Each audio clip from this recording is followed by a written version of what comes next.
Imagine this for a second. The great philosopher Socrates, famous for wandering around Athens barefoot, questioning everyone and everything, suddenly gets access to social media. Instead of debating in the marketplace, he's firing off tweets, roasting influencers in their own comment sections, and maybe even posting Instagram stories. Sounds ridiculous, right? But also, kind of perfect. Because, let's be honest, if anyone belonged on Twitter, it's the guy who literally invented annoying people with endless questions. You need to shut the fuck up! Now, here's the thing about Socrates. He never wrote a single book. He thought writing was actually bad for memory. His whole thing was dialogue, asking people questions until they either admitted they didn't know what they were talking about, or until they got so frustrated they walked away. Basically, he was the original internet troll. Except instead of hiding behind an anime profile picture, he did it face to face. But if we bring him into today's world, he wouldn't need to corner you in the streets of Athens. Oh no. He'd be in your feed, sliding into your DMs with questions like, you say you're living your best life. How do you know it's your best? You bought a new car. Does that make you happy, or does it just make you look happy? You've got 50,000 followers, but do they actually know you?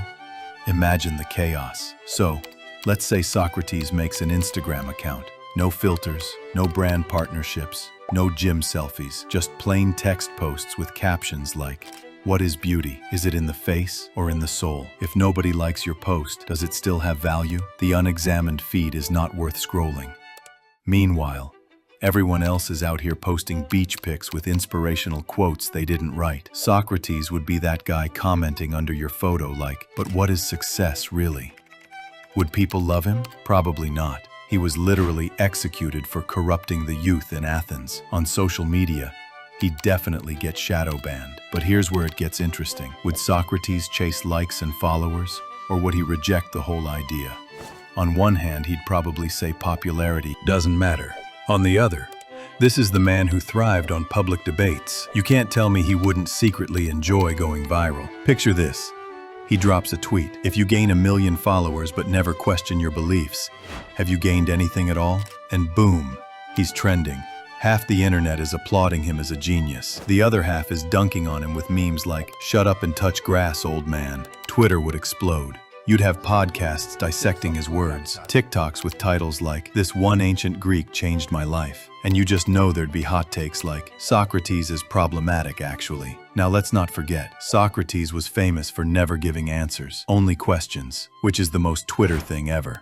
Imagine endless threads like, what is truth? What is love? Do we scroll for pleasure or out of habit? And then never replying. Just leaving you to spiral in the comments. He'd be worse than those people who post vague, just thinking tweets and then log off. But here's the bigger question. Could Socrates survive the internet? The man got sentenced to death for making Athenians feel dumb. On Twitter, he'd have been ratioed into oblivion within a week. He wouldn't even need hemlock. He'd just drink the comments section. And yet, maybe that's exactly what we need. Someone who forces us to stop posting, stop pretending, and actually think. Imagine a timeline where instead of flexes and fake news, you scroll past posts like, are we living our lives or performing them? Who decides what is trending, the crowd or the truth? If you know everything, why do you still feel empty? Annoying, definitely. Useful?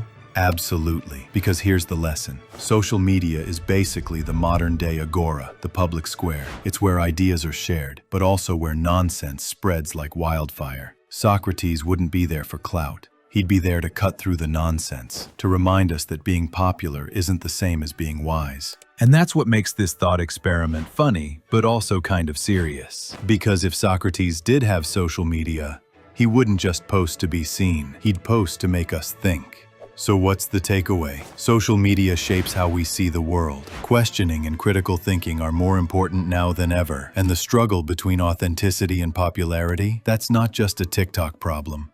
That's been around for thousands of years. So, the next time you're scrolling, ask yourself, what would Socrates comment on my post? Would he hit like? Or would he ask an uncomfortable question that ruins my vibe? And more importantly, if Socrates had Instagram, would you follow him or block him?